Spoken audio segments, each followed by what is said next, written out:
¿Qué tal? ¿Cómo les va? Bienvenidos a una nueva edición de Directo a la Fuente, y en el día de hoy vamos a ir con profesionales que se dedican justamente a la seguridad vial, particularmente desde un observatorio que lleva este nombre. Hoy nos visita Juan Carlos Sauma para hablar de esta temática en particular, como decíamos, y de la educación vial. En instantes empezamos a desarrollar justamente este tema. Esperamos ser un aporte a lo que es esta causa de salvar vidas. Así que quédense, que en instantes empezamos. Antes, como siempre, le agradezco a Debre por la indumentaria que nos prestan en cada una de las ediciones. Vayan de parte nuestra a Caseros 781 a buscar lo mejor. Quédense, que en instantes empezamos.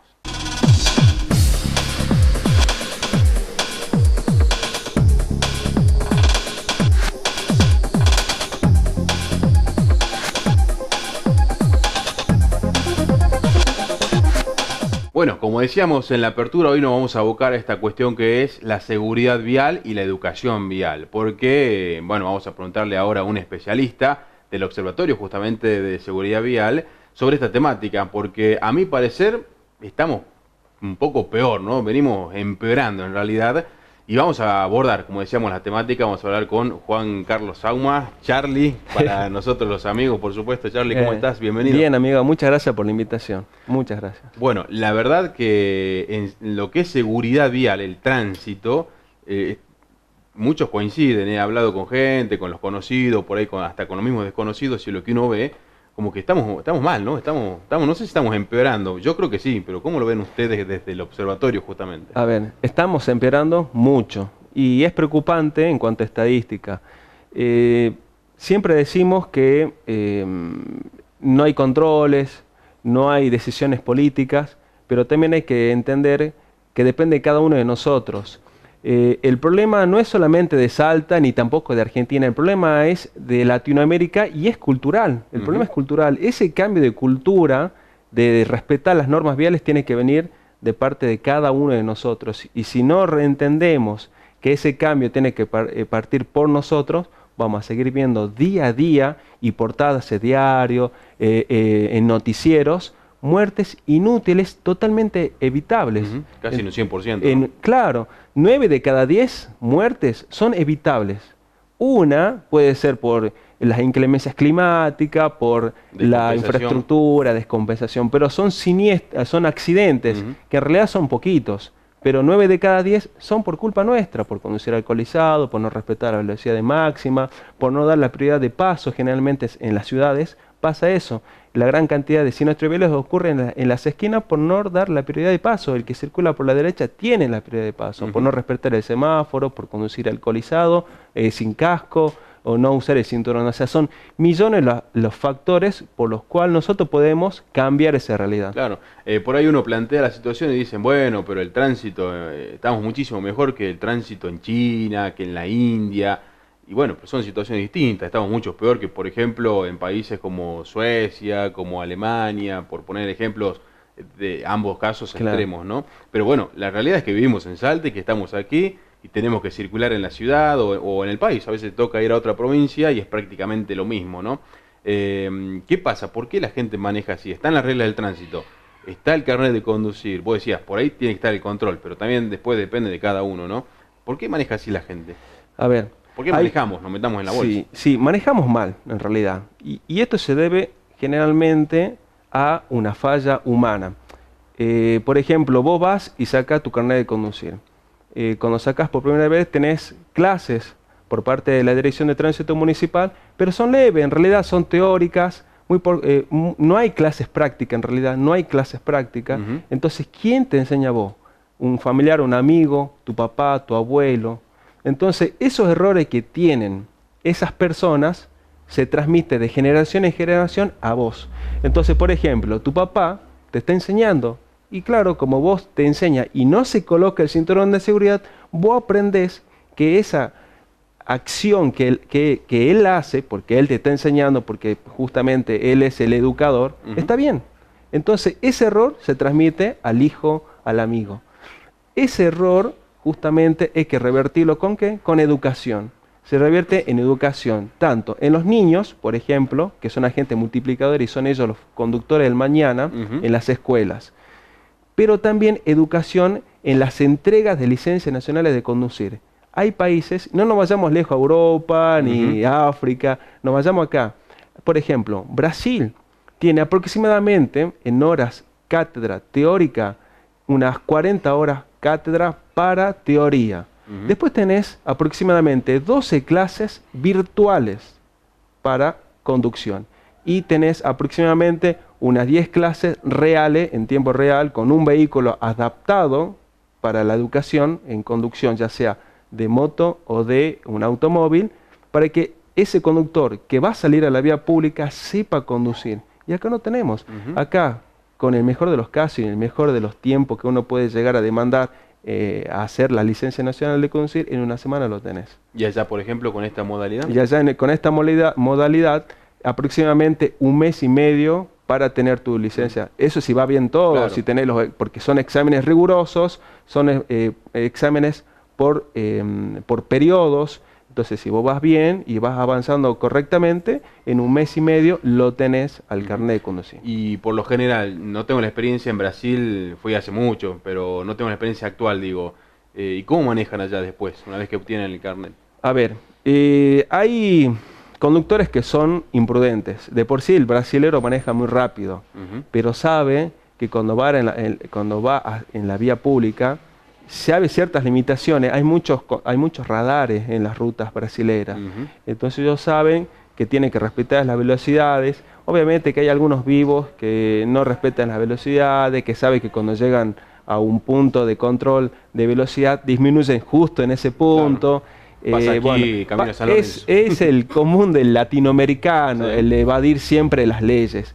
Pero sí, respetan mucho al peatón, respetan mucho al motociclista, y el motociclista es que también usa más el casco, debido también a las sanciones severas. Hay educación, ojo, en Brasil y en Chile, tampoco no vamos a tan lejos, hay educación, hay concientización, hay campañas de concientización y hay mucha educación en los niños. Entonces, obviamente, por cantidad de habitantes que lleva Brasil, tiene una gran cantidad de fallecidos por siniestros viales.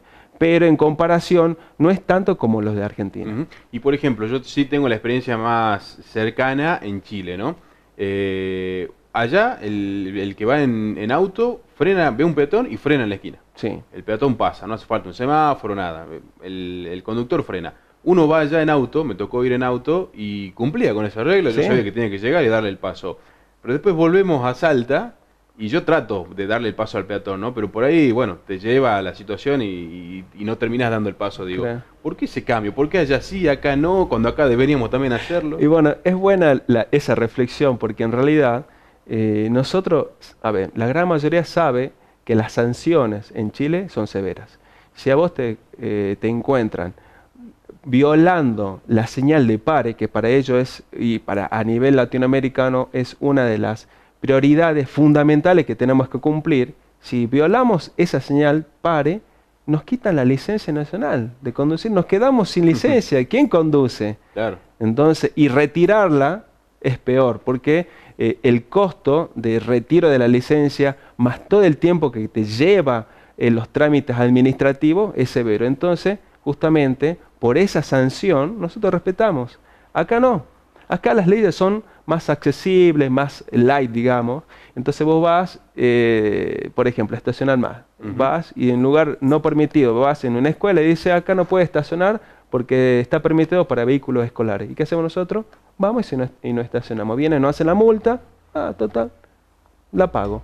Cuando vos vas a pagar, tenés encima el pago voluntario, que te descuenten el 50%. ¿Entendés? Claro. Entonces todo esto hace la facilidad de que, bueno, yo total la pago, ¿qué son? 500 pesos. Para algunos es mucho, para otros es poco. Pero esa sanción es leve. Entonces, ¿qué tendríamos que hacer? Primero que nada, educar. Educar, concientizar y decirle a la gente que vamos por ejemplo, si se cambian algunas normativas, decirle, miren, vamos a cambiar esta normativa. Y así durante uno o 2 meses, para que la gente esté prevenida tanto en cartelería pública, tanto en la televisión, en la radio, que son medios fundamentales porque todos consumen en las gráficas, en los diarios. Si hay concientización por parte de todos estos medios, la gente ya está prevenida. Después de ese tiempo de concientización, de prevención, se viene la sanción. Y las sanciones tienen que ser severas. Y esto, que quede bien claro, no es por un método recaudatorio, porque muchos dicen, pero recaudan plata. No, tiene que ser así, porque es la única manera en donde cuando nos duele los bolsillos, es cuando empezamos a respetar. Claro. Y es más, y es que hay que poner más dificultades aún. Cuando vos vas a pagar o te quitan la licencia nacional de conducir, que te demoren, porque vos vas a ver que es difícil recuperar tu licencia de conducir, que es difícil hacer todo ese trámite por solamente no respetar las normas viales. Claro. Entonces ahí vamos a empezar a nosotros a cambiar esa cultura. El famoso hijos del rigor. Exactamente, ¿no? somos hijos del rigor, sí. Bueno, ustedes, Juan Carlos, trabajan en un observatorio, tienen un observatorio de seguridad vial, que justamente le expliquemos un poco a la gente, más allá del nombre del observatorio, casi obvio, pero ¿qué es lo que hacen? ¿Cuál es el objetivo de ustedes? ¿Qué es lo que buscan? A ver, nosotros tenemos dentro del observatorio, o sea, tenemos el observatorio vial que está dentro de una fundación que se llama Salemos Vida. El observatorio lo que hace es tratar de concientizar a la gente y prevenir cuando sale de la vía pública. Estamos dando la transitabilidad en Canal 11, si puedes decir, sí, por supuesto. en Canal 11, en Salte Directo, todos los días a las 7 de la mañana el primer informe y a las 8. Damos qué cantidad de vehículos están ingresando en las principales arterias y acceso a la ciudad de Salta. Eso es fundamental, y si hay algún siniestro vial, lo informamos para que aquella persona que esté saliendo de su casa sepa qué alternativas tomar o saber de antemano cómo está la situación en el tránsito. Además de eso, tenemos una página web, que en realidad la página web es para todo aquello. El objetivo en principio fue de tratar de comunicar a los medios más sobre seguridad vial, sobre siniestros viales, sobre qué precauciones tiene que tomar el conductor, ya sea de un auto, una moto. Y se fue creciendo y ya fueron adoptándolo ya los usuarios. Claro. Y después, dentro de la fundación, estamos tratando de terminar unos estudios de campo, de investigación, ya sea ahora en esta primera etapa a motociclistas. Son estudios de campo, tratamos en lo posible de ver cuáles son las principales falencias que tienen los motociclistas, y una vez que se termine ese estudio, seguir con otros posteriores y así aportar no tan solo a la municipalidad, sino también a la provincia y a nivel nacional estadísticas que vale la pena, porque esta estadística se puede trabajar sobre ellas. Ahora, conocido en Salta es esta organización también, Pavisei, Padres de Víctimas de Siniestros Viales, que la comanda el creador, el original, el que la lleva adelante es Raúl Padovani. Sí. ¿Tienen algún vínculo? ¿Trabajan por ahí separados? ¿Cruzan datos? Sí, totalmente. Nosotros trabajamos con ellos, con Pavisei, con Raúl Córdoba, que también tiene otra organización también de familiares, de víctimas. En realidad ellos abarcan más, pero también trabajamos con ellos. Trabajamos con el Hospital San Bernardo, trabajamos con algunos sectores de la municipalidad, como Obras Públicas, con la Policía Vial, con el Centro de Coordinación Operativa, con Gendarmería Nacional, con Vialidad Nacional, o sea, con instituciones nacionales, provinciales y en algunos casos algunas áreas de la municipalidad. Es como una red. Es como una red. ¿Pero qué hacen? Claro, centralizan toda esa información que tiene cada institución, la centralizan en Salemos Vidas. Y Salemos Vidas, para evitar que los medios busquen información de un lado y en otro, canalizan en Salemos Vidas y saben específicamente en materia de seguridad vial qué es lo que sucedió. Claro. Y con ellos, con Raúl Córdoba, con Raúl Padovani, hacemos mucha interacción, porque ellos son familiares que perdieron algún ser querido en un siniestro de tránsito. Y es bueno que la gente y las personas conozcan la realidad de esa familia después de. Claro. Y generalmente eso no, bueno, usted dentro de tu programa vieron esas realidades de alguna familia, pero es bueno saber y hacerle conocer a la gente cuál es la verdadera realidad que vive esa, pobre familia después de la pérdida de un ser querido. Claro, porque con el testimonio pueden justamente llevar a cabo, ¿no?, la información, la difusión. Exacto. Enseguida vamos a empezar a hablar un poco de números, pero antes de abocarnos a esos datos, estadísticas y demás, vamos adelantando algo. Por ejemplo, hace poco se presentaron los puntos críticos, Sí. en lo que es Salta Capital, principalmente porque es elegido con mayor cantidad de habitantes, Sí. mayor cantidad de flujo vehicular y demás. Pero yo desde hace 14 años que estoy en los medios, siempre escucho que siguen siendo los mismos puntos críticos. Sí. Y uno ve que por ahí pusieron un marcador de reductor de velocidad, que no es una camarita con fotomulta, sino que te marca la velocidad que tenés que ir, o Los algún famosos reductor. tótems. Claro, el tótem, o algún reductor de velocidad, ¿no? Sí. Pero se siguen dando los Sí. siniestros en esos lugares. ¿Qué está pasando que no logran solucionar, ¿no?, esos puntos? Bueno, eso es un trabajo en conjunto de varias instituciones y también de nosotros. A ver, ¿quién sacan esos puntos de criminalística? La policía tiene buena información y tiene gran flujo de datos ricos para empezar a trabajar sobre estos puntos críticos. ¿Se Además, sigue? la gente, ¿no? Porque a veces nos toca ir a cubrir un accidente y dicen, bueno, pero acá siempre se Claro. están chocando, siempre pasa Sí. algo. Me decías sobre los puntos Sí, críticos. y estos puntos críticos se siguen dando y cada vez van a ser más marcados estos puntos críticos porque crece el parque automotor, crece la población y si no hay un trabajo fino sobre estos puntos críticos y ver cuál podría ser la manera para empezar a reducirlo, vamos a seguir viéndolo. Claro, Por seguirán ejemplo, siendo crónicos. Avenida Paraguay, vos lo decías, Sí. uno de los puntos críticos, había unos tótems, la misma gente los chocó Ujú. para evitar de que lo estén controlando los radares. Entonces esto, vos te das las pautas ahí de que sigue siendo un problema cultural, no queremos respetar las normas viales, Ujú. no queremos seguir una normativa o una ley que es fundamental para la convivencia de todos. Hay que entender que el derecho de cada persona termina cuando empieza el derecho de la otra. Exacto. Entonces, si no entendemos esto, vamos a seguir viendo. Y estos puntos críticos no se está trabajando. De parte de la municipalidad, no veo ese trabajo fino para reducir la siniestralidad vial. Ya desde el año pasado hicimos un informe en Avenida Paraguay. Por darte un ejemplo, Ujú. ¿no? Hicimos un informe en Avenida Paraguay del punto crítico en la rotonda de la pasarela elevada Ujú. y también en la rotonda de Cofruto. Pasó un año y siguen los mismos puntos críticos. ¿Qué Ujú. hizo la municipalidad? Nada. Lo único que se puede decir que hizo fue marcar en las esquinas las sendas peatonales.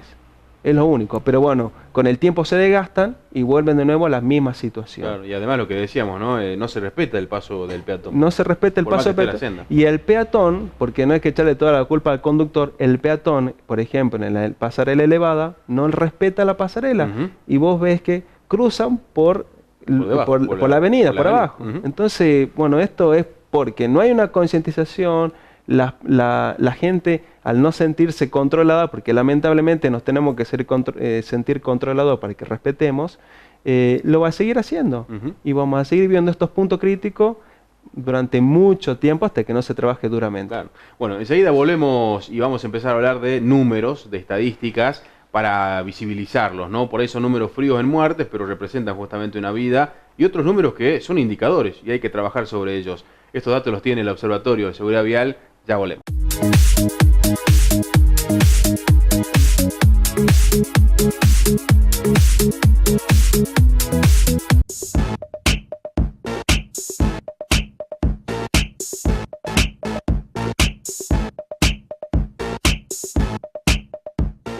Ahora, gas natural en tu casa. Con los microcréditos vas a poder realizar la instalación domiciliaria de gas natural y pagarlo hasta en 60 cuotas iguales. Estamos re contentos porque tenemos el gas en casa, que es una comodidad impresionante. Informate en Mitre 448, Secretaría de Participación Ciudadana y Relaciones con la Comunidad, Ministerio de Gobierno, Gobierno de la Provincia de Salta.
abrimos el segundo segmento en donde vamos a empezar a hablar ya de números para que la gente, para que ustedes lo sepan, los conozcan y también para que se tengan que tomar cartas en el asunto, ¿no? Porque si uno se preocupa, obtiene los datos de la realidad y los pone a disposición, lo que se espera es que se tomen después medidas al respecto, ¿no? Veremos si en alguno se hizo o no. Eso le vamos a preguntar a Juan Carlos Sama, que nos visita en el día de hoy del observatorio.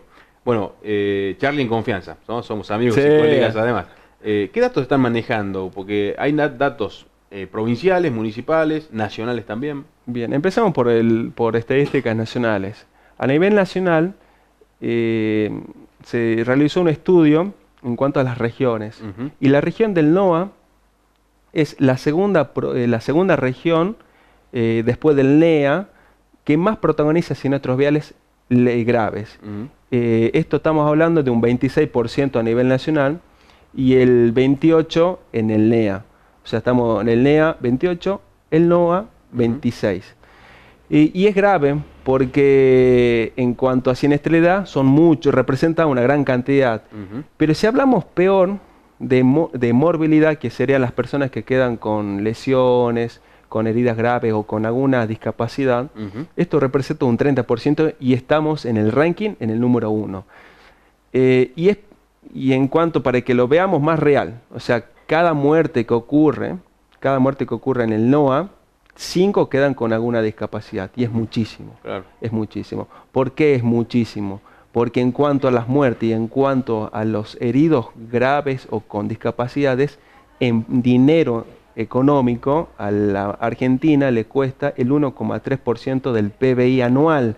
O sea, estamos hablando de miles de millones de pesos, que esos miles de millones de pesos los podríamos ocupar en una escuela, los podríamos ocupar en hospitales, en obras públicas. Imagínate la cantidad de víctimas fatales y no cambiamos esto porque siempre pensamos a mí no me va a pasar. Claro. Y ese a mí no me va a pasar es porque el otro siempre tiene la culpa y el no tener y reconocer la responsabilidad están en las cifras. Claro. Y estos números, por ejemplo, porque son de episodios violentos, ¿no? Justamente, no es lo mismo que en una esquina a 20 o a 40 kilómetros choque un auto y una moto o a un peatón, que sea en la ruta esto, ¿no? Sí. O en una autopista, en una avenida. Justamente a esto iba, es porque se dan ¿dónde este tipo de siniestros? Mayormente se dan los siniestros viales en los ejidos urbanos. Pero están ahí también con las rutas rurales, con los ejidos rurales. Pero en realidad, en cuanto a horario, ocurren generalmente siempre de la madrugada y los fines de semana son los que más siniestros viales protagonizan a nivel nacional. También hay otras estadísticas que en este último tiempo a nivel nacional y a nivel latinoamericano creció mucho, que son las ventas de las motocicletas. Por año acá en Argentina aumentan el 50% las ventas de motocicletas y estamos casi igual en cantidad de motos y automóviles. Una cosa que me empecé a preocupar y habría que empezar ya los funcionarios a pensar cómo se podría controlar esta situación. A nivel regional, a nivel nacional, el NOA, los que usan lo que usan el casco son aproximadamente un 46%. Esto representaría casi de 10 motociclistas, 4 lo usan. Y es preocupante porque 6 no lo usan. Claro. Y en cuanto a la media nacional, 6 usan el casco. O sea, estamos peor, cada vez peor. Y ahí, por ejemplo, te freno en ese punto. ¿Por qué la gente no usa casco? A mí me dijeron muchos que te dificulta mucho la visión, porque encima con los espejitos que tampoco te garantiza la visión atrás, porque el manubrio se va moviendo, justamente se pierde esa visión. Algunos justificativos, ¿no? Pero no, son todos, ¿qué observan? Son todos falsos los justificativos. A ver, el casco, nosotros tenemos una visión de 180 grados. El casco, con el visor, tiene una visión de 220 grados, o sea, mayor a nuestra visión. O sea que el casco no puede ser un impedimento para decir, no, me dificulta. Sí, algunos dicen, sí, me disminuye la audición. Obvio que disminuye la audición. Pero más si lleva auriculares dentro. Más si lleva auriculares, claro. Bueno, pero te disminuye. Disminuye, pero es bueno la disminución de la audición. ¿Por qué? Porque si vos viajás a más de 60 km por hora en una motocicleta, el ruido del viento también te molesta. Y con el casco... Y es más dañino. Es más dañino, exactamente. Es dañino porque todo el sistema auditivo te lo deteriora con el pasar del tiempo. Claro. Pero el casco no. El casco, si bien te amortigua ese sonido, pero seguís oyendo tu entorno.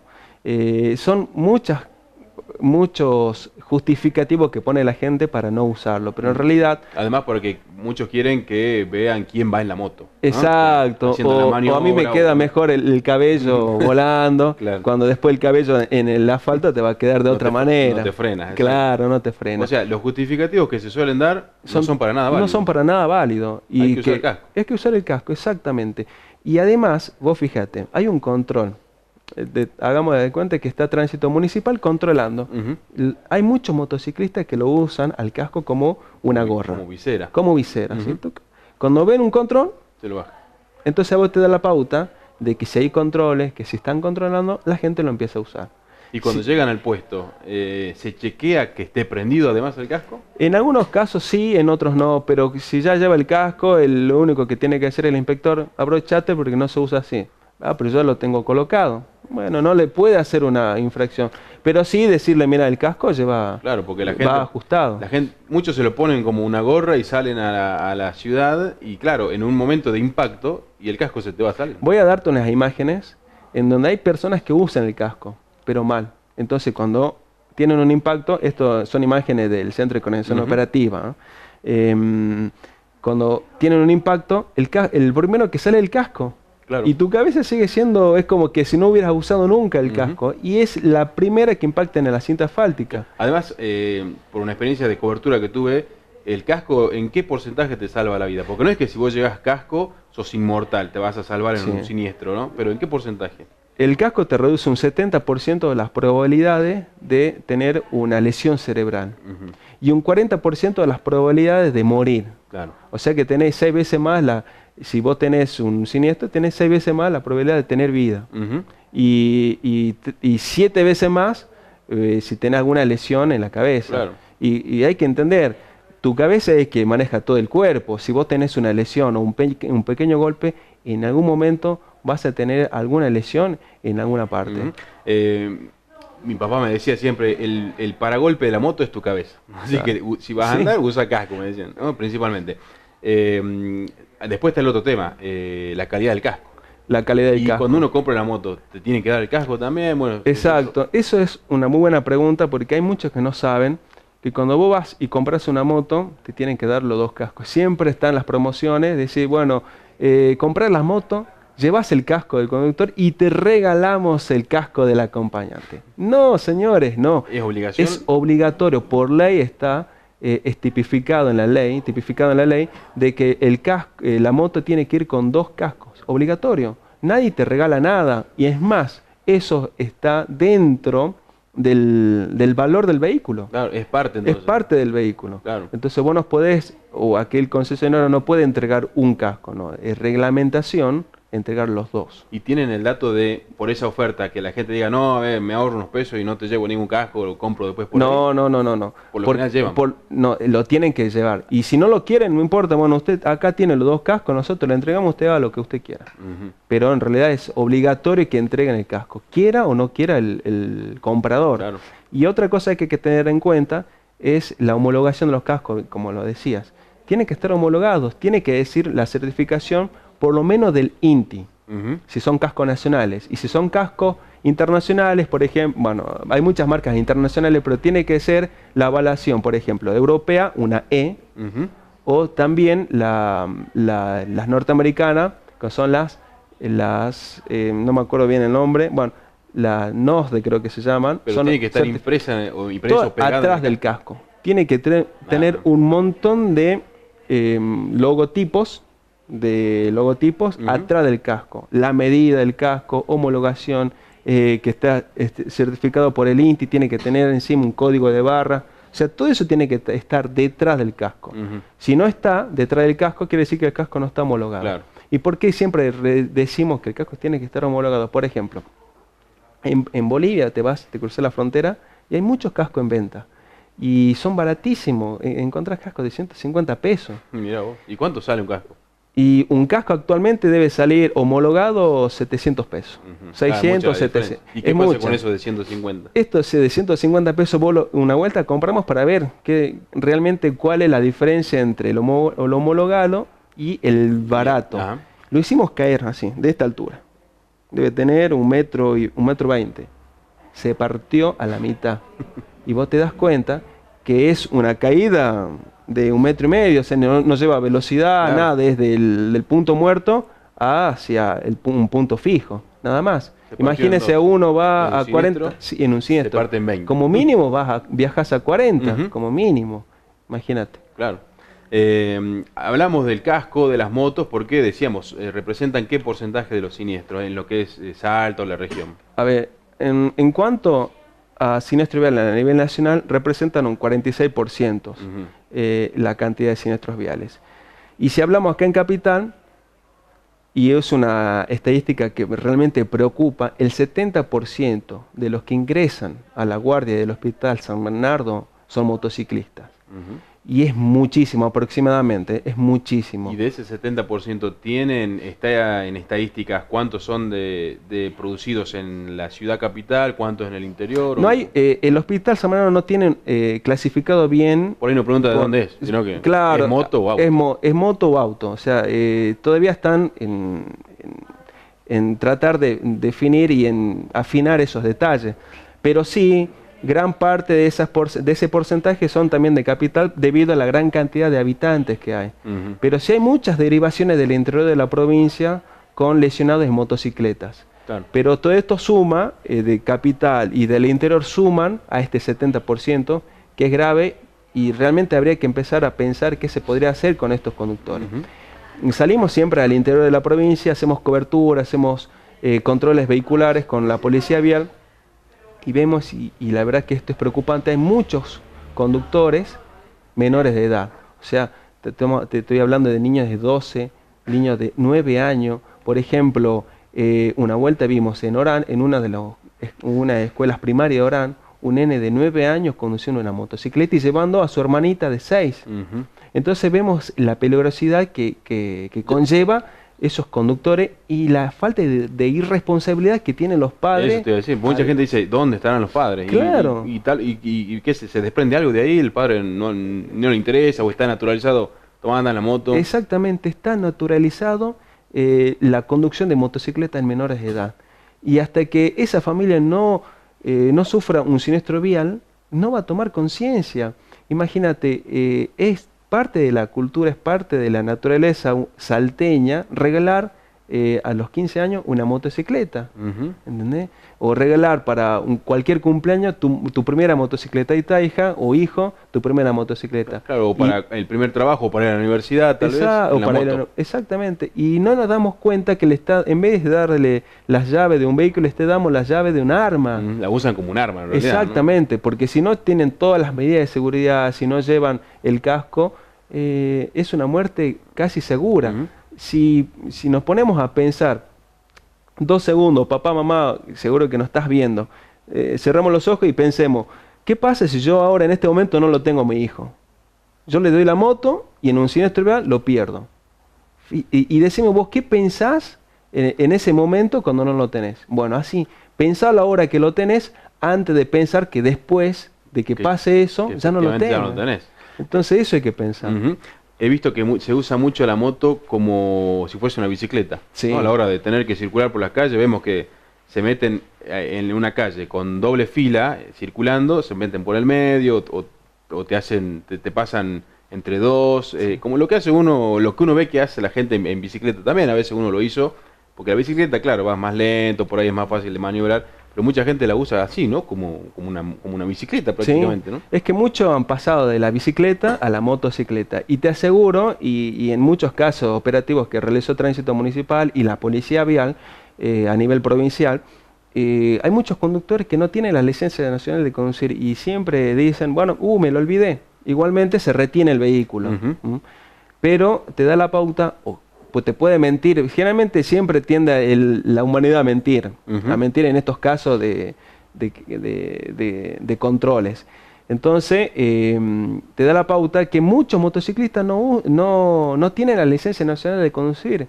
¿Por qué? Porque saltan capaz que ni siquiera han tenido una bicicleta, han aprendido en una motocicleta a andar con otro que te está llevando. Entonces, todo eso conlleva que las motocicletas sean las principales protagonistas en cuanto a siniestros viales y la gran cantidad de muertes o de lesionados que ingresan al Hospital San Bernardo. Claro. Es muchísimo, es muchísimo. Por ejemplo, para darte una estadística, en cuanto a motocicleta, a nivel local, se realizó una estadística de tránsito municipal. En el primer semestre hubo 23, dame 2 segundos, 23 fallecidos acá en Capital, de los cuales, de estos 23, 10 eran con alcohol al volante. De estos 10, 8 eran motociclistas y 2 eran automovilistas. Entonces te da la pauta que la motocicleta sigue protagonizando siniestros viales y con conductores alcoholizados. Entonces acá hay que empezar a tener una cierta recaudo, un cierto trabajo minucioso para empezar a disminuir estos imprudentes. Justamente para el último bloque te voy a preguntar algo de las consecuencias que llevan a cometer un siniestro, ¿no? Bajo efectos del alcohol o algún otro factor. Pero lo abordamos en el siguiente bloque. Bien. Ya volvemos.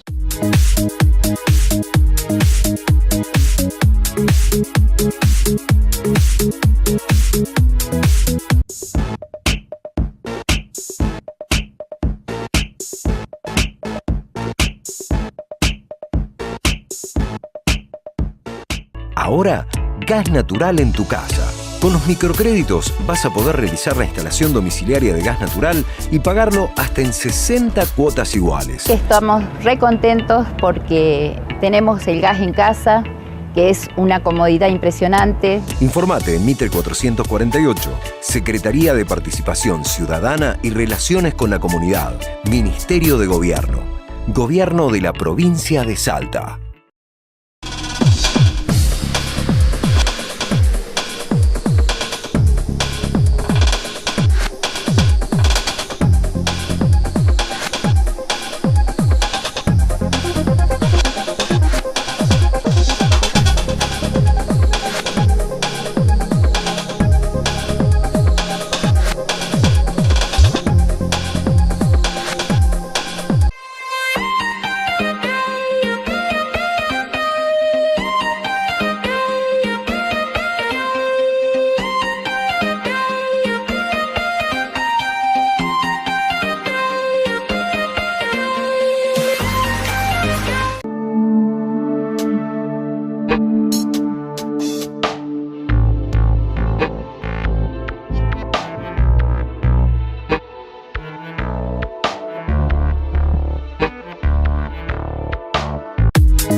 Bien, en este último segmento, hablando de materia de seguridad vial y educación vial, vamos a hablar de un poco las estadísticas que maneja el observatorio respecto a las consecuencias, ¿no?, que llevan a algún siniestro vial, con víctima fatal o no, tal vez se lo tienen identificado mucho mejor, pero el alcohol al volante, siempre la frase es, el alcohol al volante mata, ¿no? Sí. ¿Qué números manejan de los últimos que tengan? A ver, manejamos a nivel, en este año, por ejemplo, a nivel municipal, en el primer semestre se controlaron aproximadamente unos 676 conductores. ¿Eso quién lo hizo? Eso hizo Tránsito Municipal, de los cuales se detectó 534 conductores alcoholizados. Esto representa del total casi un 70% de conductores, es muchísimo, es muchísimo. Pero ojo, atención, ¿por qué vamos a seguir? ¿Por qué un 70%? ¿Por qué? Porque el 70% es que, como ellos tienen 5 alcoholímetros, estos alcoholímetros no miden el aliento de alcohol tuyo, sino a través de las pipetas. Claro. Entonces necesitan pipetas para controlar tu aliento. Y estas pipetas salen 5 pesos cada una. Entonces ellos, al no tener ese recurso de comprar pipetas y demás, entonces a buen ojo, deciden qué conductor está alcoholizado o no. Podemos decir que el 70% de los conductores que controló Tránsito Municipal a ojo son excelentes. O sea que tiene muy buen ojo Tránsito Municipal. Pero y en este caso, la persona que es detenida dice, no, mire, usted está alcoholizado. Sí. Pero no le hicieron la prueba, ¿no? Le hicieron la prueba. No le hicieron. Claro, que no le hicieron. ¿Qué puede hacer ahí? ¿Qué hace? Le dice, no, pero ¿cómo pueden corroborar que efectivamente estoy alcoholizado? No, Tránsito Municipal tiene 5 alcoholímetros. Estos 5 alcoholímetros controla el aliento en sangre que vos tenés. Si vos te hacen un control, vos soplás y te sale 0, vos podés continuar el viaje. Lo que ellos siempre ven que esa pipeta de aquel conductor que le dio negativo es una pipeta desperdiciada para aquel que pueden encontrar con alcohol. Vos decís que la aplican en lo que ellos creen que realmente está alcoholizado. Por eso digo que tienen buenos ojos los de Tránsito Municipal, porque detectan a aquel conductor que realmente tiene alcohol en sangre. Claro. O sea, por eso, a eso me refiero. Bien, ahí está entendido entonces. Se entendió. Y a nivel provincial se controlaron aproximadamente 130.000 conductores, de los cuales 1.750 dio positivo. Esto representa del total un 2%. Y ahora, ¿por qué tan poco? Bueno, es simple. Porque los alcoholímetros de la policía vial te miden el aliento a través del soplido. Entonces vos soplás y ya saben si vos estás o no alcoholizado. Si vos estás alcoholizado, recién soplás la pipeta y esa pipeta te da la graduación exacta de alcohol que vos tenés. Y obviamente al tener el nivel del aliento a través del soplido, vos podés controlar más personas. Más personas, exactamente. Por eso es la gran cantidad y la diferencia que hay. Claro, es como que en Tránsito Municipal van directamente a lo que saben que están alcoholizados. Exacto. El resto es a todos y de ahí sale un porcentaje. Exactamente. Y ahora, ¿puede haber ahí alguna incidencia de que por ahí los controles de la policía, de la vial, son más en las rutas? Tal vez puede estar el factor de que si salís a la ruta no vas a tomar alcohol, pero si salís en la ciudad un poquito sí puede ser. ¿Ese factor entra, digo, en la decisión? A ver, cuando empezó la ley de tolerancia cero a nivel provincial, muchos conductores tomaron conciencia. Al principio fue medio reacia la ley, el conductor, porque obviamente pensaban que era más nada ir contra su derecho. Y en realidad entendieron, y en realidad el origen de la ley era de que vos podés consumir todo lo que vos quieras, hasta podés salir en 4 patas, claro, si querés, o quedarte ahí dormido. Quedarte ahí con coma alcohólica. Pero el fin era que no conduzcas. Que no te subas a un vehículo. Exactamente, cuando consumiste alcohol. Eso era el fin de la ley y es el fin de la ley. Entonces, a medida que fue pasando el tiempo, la gente empezó a tomar conciencia de que si tenía que conducir, no tenía que consumir nada de alcohol. Se empezó a concientizar y en el interior de la provincia, en rutas nacionales más, las rutas nacionales son los que más se concientizan. Si bien hay algunos que otros, pero en rutas nacionales el conductor se concientiza. Pero ¿qué pasa? No se concientiza en los ejidos municipales. Y acá está el problema. En los ejidos municipales seguimos viendo conductores alcoholizados. Claro. Cuando se cayó el convenio acá en la municipalidad, con la provincia... ¿Qué convenio? Había un convenio firmado de colaboración y de operatividad, la municipalidad con la provincia de Salta a través de la policía vial. Cuando asumió Sáenz, en el año 2015, diciembre de 2015, en marzo se cae el convenio. Este convenio de colaboración para que la policía vial pueda controlar a todos aquellos conductores la alcoholemia. Y también realizar distintos operativos de control, como de pedir las licencias de conducir, documentaciones, reglamentación del vehículo y demás. Lo he visto que lo hacen con las motos por ahí. No, esos controles que realiza la policía es para controlar si el vehículo está con reglamentación, si es robado o no. Es otro tipo de control. Es otro tipo de control. ¿Y por qué no se renovó? ¿Se explicó algo? ¿Trascendió? Sí, a ver, yo siempre me pregunté, ¿es mucho más importante la recaudación que la vida humana? Y siempre está el problema económico. Y nosotros, desde el Observatorio Vial, pensamos que por ahí no tenemos que darle más importancia a la recaudación, sino a las vidas que podrían llegar a salvar si se une las fuerzas municipal y provincial. Porque obviamente, al haber control, y como somos hijos del rigor, lamentablemente, necesitamos controles. El Tránsito Municipal puede poner todo el mejor esfuerzo controlando, en cuanto a su personal, controlando, pero le falta equipamiento, le falta más alcoholímetro. La provincia tiene 80 alcoholímetros, de los cuales ponerle en funcionamiento deben estar 50. Supongamos que de estos 50, 30 estén en la provincia.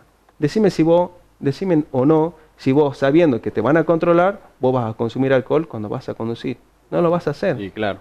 Bueno, desde que se cayó el convenio la gente se empezó a enterar de que ya no controlaban. Es como cuando se enteran que el tótem no tiene una fotomulta. Exactamente. Lo pasan, dice 40 máximo y lo pasan a 60. Y lo pasan a 60. Entonces, claro, la gente empezó a consumir más alcohol. Obviamente que durante casi un buen tiempo, más de un año, no se controló alcoholemia porque obviamente en un principio no tenía alcoholímetro la municipalidad hasta que compró estos 5 en estos últimos tiempos. Ahí se empezó a controlar, pero la ciudad quedó en desierto y vi muchos conductores, no tan solo particulares, sino profesionales, conduciendo alcoholizado, poniendo en riesgo la vida del otro. Por eso decimos siempre que tiene que buscar la municipalidad y el gobierno algún acuerdo para que se firme el convenio. O sea que pasa por una decisión política. Exactamente, lo que voy a decir, es una decisión política. Es meramente político. O sea, no es otra cuestión. Es cuestión política y es cuestión de ver la recaudación, porque en realidad lo que genera la fotomulta en cuanto al dinero es mucho. Y de eso también se pelea. ¿Quién tiene mayor porcentaje o no? Obviamente la policía va a prestar servicio y necesita también un porcentaje porque va a manejar personal, va a manejar adicionales, movilidad, necesitan también dinero. Pero bueno, es una cuestión de ponerse de acuerdo a ambos gobiernos para que empiecen a funcionar sí o sí, necesitamos urgente. No pueden ser, mira, por darte un ejemplo, hace 2 semanas atrás fuimos a hacer un control de alcoholemia en la terminal. Excelente operativo de tránsito municipal. 2 efectivos policiales, la grúa, los alcoholímetros presentes. Y en el mismo momento que estábamos haciendo un control de alcoholemia, nos estaban mandando vecinos de la zona sur una denuncia de que se corrían picadas en la avenida Banchik. Y voy a decir, bueno, todo ese operativo de noche en la terminal, falta operatividad, le falta gente. No puede cubrir toda la ciudad, todos los puntos. Claro. ¿Entendés? Entonces, por eso siempre decimos que la cooperación entre ambas instituciones es fundamental, porque van a controlar mucho más y la gente va a empezar a tomar conciencia. Lamentablemente es así. Claro. Y por parte ahora de los inspectores de tránsito y de los policías, el rol que tienen que cumplir, ¿lo están haciendo al 100%? Por ahí alguno hace o la vista gorda o por ahí algo pasa, porque, por ejemplo, yo siempre reniego en las rutas. Sí. Yo a veces manejo de noche y me cruzo con un vehículo que viene ciego, como se dice, porque tiene un solo farol funcionando, o porque en uno tiene la luz baja nada más, o la luz, en realidad la luz de posicionamiento, y en el otro sigue la luz baja. Pero, ¿qué pasó con ese auto? Pasó por un puesto de control, como por ejemplo en mi caso, en Cabeza de Buey, o en lo que era el ex peaje. Pasó por ahí ese vehículo. El policía no lo advirtió, no lo vio, no le interesó indicarle que así no puede circular. Por ley está en cada control, por ejemplo, siempre se dice de que el conductor tiene que llevar siempre elementos de emergencia. Entre eso tiene que estar las lucecitas, los faritos. Cuando te para, por ejemplo, la policía vial, ellos tienen el derecho, en rutas nacionales estoy hablando, ¿no? Tienen el derecho a labrarte el acta de infracción y hasta en estos casos posible, también retenerte el vehículo hasta que vos cambies esa lucecita. Pero muchas veces no lo hacen. Y le dicen, mire, tiene que cambiar la luz y siguen camino. Y siempre está así, no, en el próximo puesto yo ingreso a una estación de servicio y compro una lucecita. Debe estar la excusa. Sí, siempre está la excusa. No me di cuenta. Pero no lo van a parar. Por eso siempre decimos que las leyes siempre están las leyes, pero a veces no se cumplen. Y ahí está el error, en no cumplirla, en dejar pasar las cosas. Y ese dejar pasar, el pasar de cosas, hace que por año mueran en Argentina más de 7.500 y más de 200 acá en Salta. Claro. Bueno, hablamos de los efectos colaterales que dejan los siniestros viales, o hicimos mención, como por ejemplo la gente que sufre un siniestro vial o es protagonista de un mismo, pero sobrevive y queda con lesiones. Al Estado le significa un dinero, por un lado para la atención, y por el otro después la asistencia, ¿no? Si es que necesita silla de ruedas, prótesis, tratamientos y demás. Pero también la familia de la víctima. Exactamente. ¿No? Se pide mucho asistencia a la familia de la víctima. Sí. Raúl Córdoba lo denunció en su momento también, que no hay ese acompañamiento, ¿no? Sí, hace poquito se abrió una oficina de asistencia a la víctima en el Consejo Deliberante. Ya hay una asistencia a la víctima desde el Ministerio de Justicia de la provincia. Lo que ellos hacen es tratar de seguirles el caso, de asesorarlo, de darle asistencia psicológica, porque muchas veces hay familias que no saben cómo continuar después de la pérdida de algún familiar. Y es bueno que el Estado esté presente en estos casos, porque si por ejemplo es una familia que no tiene contacto con otras, son el grupo familiar, el papá, la mamá y los hijos, y no hay contacto con otros grupos de familia, esa asistencia psicológica necesitan, y por ahí son personas que no tienen económicamente los recursos para ir a un psicólogo. Es bueno lo que se hace. Pero acá vamos a hacer un hincapié importante. Cuando hacemos encuestas, por ejemplo, ¿por qué conducís alcoholizado? O, por ejemplo, ¿por qué no usás el casco? O ¿por qué tenés la luz apagada? O ¿por qué tenés las luces apagadas? Y ¿sabes qué dicen muchos? Es mi vida.